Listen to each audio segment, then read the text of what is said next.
Good evening, Pinter folk, and welcome back to another video that myself and my wonderful wife are going to shoot for you. This isn't going to be one of the most exciting ones, although it is probably the most important thing that you do when you look after your pinter. We're going to look at cleaning.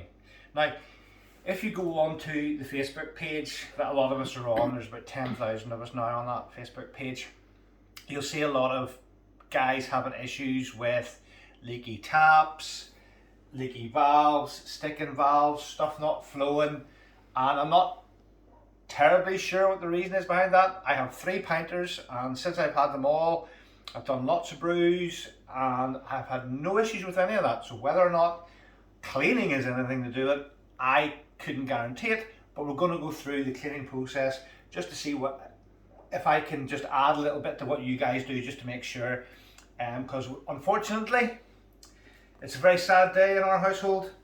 We have run out of space hopper. Right, we're devastated, honey, aren't we? Yes. We drank the last of it, well, there was only a little dribble left. It was a bit on the flat side, but it was still delicious. So we're going to get rid of the space hopper that's left in there. And if you guys have brewed space hopper, you'll know it's a particularly gunky one. There's usually lots of sediment left behind, so we're going to get rid of that. I'm going to put on a West Nuevo. We're not going to show you all that because you guys can subscribe, watch the rest of my videos on putting on brews and how to do it and all that good stuff. So you can do that. So we're just going to do cleaning today. So the main things is have a dock. This is actually a dock that I broke before I mastered the art of one finger putting on of the dock, which again you can see out in a lot of videos. Taking care of your dock. Watch that video because literally I can put my dock also on. the grease. That's the one with the silicone grease, Yeah. yeah. So literally I can put my dock on with one finger, and you guys will be impressed with that. I've seen people struggling terribly. So you need a spare dock, some hot water. I use one of my wife's lovely little yellow sponges. It's great. You need something to help you get all the residue from inside your printer or pinter. So that printer. Little tiny drop of fry liquid. Obviously you don't want to use too much because you don't want to contaminate the inside of your pinter, but some of the residue can be slightly greasy, so it's good to cut through that, and some hot water, boiled or otherwise. So yeah, we'll get cracking. So very quickly, that off. I know again you guys, some of you have trouble with a tight lid after brewing. That one was actually very easy, but if you do struggle, just borrow one of your wife's wooden utensils. Being very sexist here, one of our utensils. Sorry, one of the common household utensils. Just jam that in and give it a turn. That'll come off. Good to have one of those about. Stronger the better. But that came off quite easy. So we're going to move over to the sink, and Estelle's going to follow me over it. So Meghan Markle will be after you. There might be girls out there that do pinters. well, there is actually. So be on the site. Let's hope Meghan Markle's not one of your subscribers. Let's hope not. No, she better not be. So yeah, as you can see, typical. I'll just have a wee look inside. Yeah, typical pinter after brewing, especially. I can't really see down in there, but yeah. Especially that one, it's quite gunky. So we'll get that all. Again, just make sure you take this tap apart. Now, look at this. I'm being forced to drink red wine. Oh gosh. Give me that fork. It's broken. Put it over here. I'm not going to break it, honey. Don't worry. He's afraid I'll drink it. Yes, it needs to be I won't drink exactly. it. It needs to be within That's 1 arm's length. So yes, take that cap off. Give that a good brush, and then get in with the toothbrush. Get inside every little nook and cranny in your lid, because again, that can cause your lid to stick, which obviously you don't want. And this is the trick. You want to get that onto your dock, so that lifts up, as you can see, that lifts up the cone, so you're able to get in underneath there and give that a scrub with a toothbrush as well, because again, that's quite gunky in there, and the best way to keep it up is just by attaching it to the dock. And a bit of hot water in around that, just to get rid of all the yucky stuff. all the little yeast have been doing their jobs, so they need to be out of there. So that's the old dog, so we'll get rid of that. So yeah, that's the old dog. There's a bit of gunk on that. Oh, we'll leave it aside. No, that's the old dog. We don't use it anymore. Although we could still use it because the bit that snapped off it actually, TTG, the greater good. Again, no quibbles. I sent them a photograph. They replaced it. So, but the good thing is now that we have a spare. So it was very good of them to. But that was before we learnt the instant Chinese trick coming in it. So the part that snapped off. It was just that little. Oh, that little lug in there. Just. So how can you still use it? Because it still connects. It's just it's not just as good enough. Yeah. It's not just on as firm, but yeah. So give that a good. Take some of your wife's fairy liquid there. Yeah, well, I'm going to just brush all that yeast. You're taking the pee out of me. Making the Mickey out of me.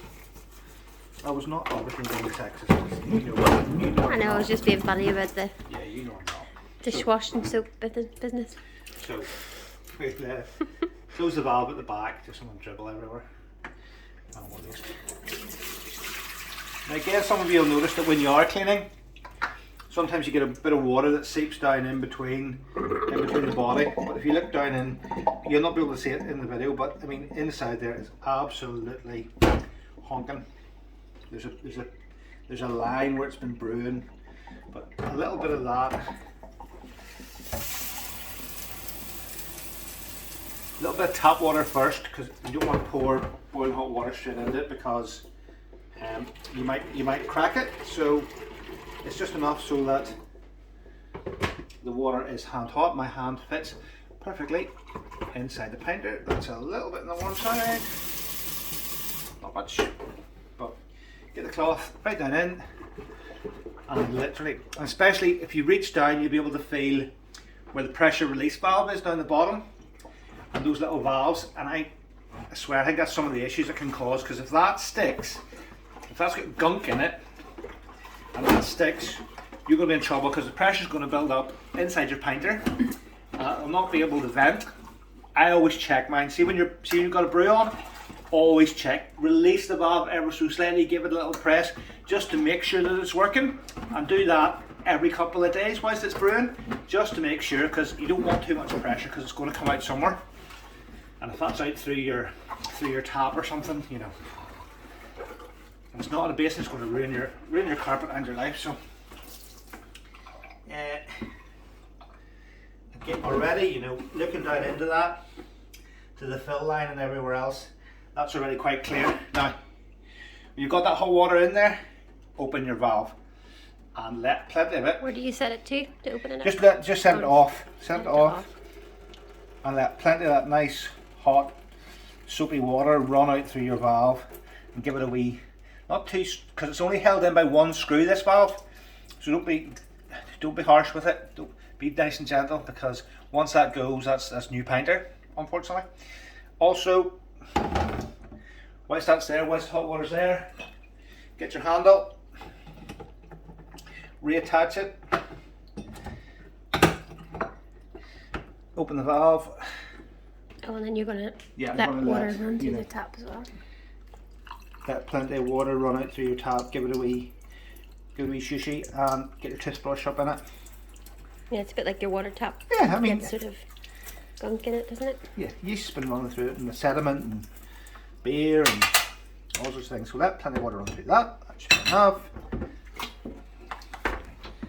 Tip it out again. Ground again. And then just check it's not too. You see, there's water. That's actually water that's caught between the outer casing and the inner casing that's running out. That's not. So just tip it back and forward, and normally you need to do that quite a few times. Make sure that's run out. And then have a good peer down there. That's still dirty around that side. You can actually feel it. Yeah, Space Hopper's one of the worst. It's really quite a dirty one. need refreshment. And I guess you probably wouldn't want to use anything other than a little bit of fairy liquid. Because, like, food... No, so don't use anything. I wouldn't use any nasty detergent. It's just some... I would taint it first. Yeah, just some fairy liquid and nothing abrasive, just a nice soft sponge. Because you don't want to... You could score the inside of your pinter pretty... Keep on calling it a printer. A pinter pretty easily, and then that would be a place for, you know, bacteria and stuff to build up. So a nice soft sponge is enough, because again, that's what it's sponges were designed for cleaning stuff, so don't, yeah, it makes sense to use one. So again, nice clean water out, give it a sniff. Yep, you can tell that that's nice and clean, not too much sort of sedimenty smell. You can peer down into your valves, you can see that those are clean right the way around. Yeah, so great job. So what I'm going to do is now, that's us basically cleaned, so it's taken, well, however long the video is. 11 minutes. Okay. 11 minutes. So it's taken 11 minutes to clean a pinter, ready to stick on the next brew. So we're going to just leave you there, guys. So don't forget, nice hot water in here, bit of fairy liquid, nice soft sponge. I think that tap's a really good idea. Yeah, washing through the tap. Make sure your cap's nice and clean, and you're going to avoid any future problems. So keep brewing. Look forward to the next one. We've got the latest Burkle, or whatever the heck that beer is called, that they've just released, coming to us. So Stella and I will get one of those on when it arrives, and we'll do a review of it and see what it's like. So look forward to seeing you soon. Don't forget to like and subscribe. It takes a second. We're nearly at 500 subscribers already, so it would be great to have you join us, and we look forward to seeing you in the next one. Bye bye.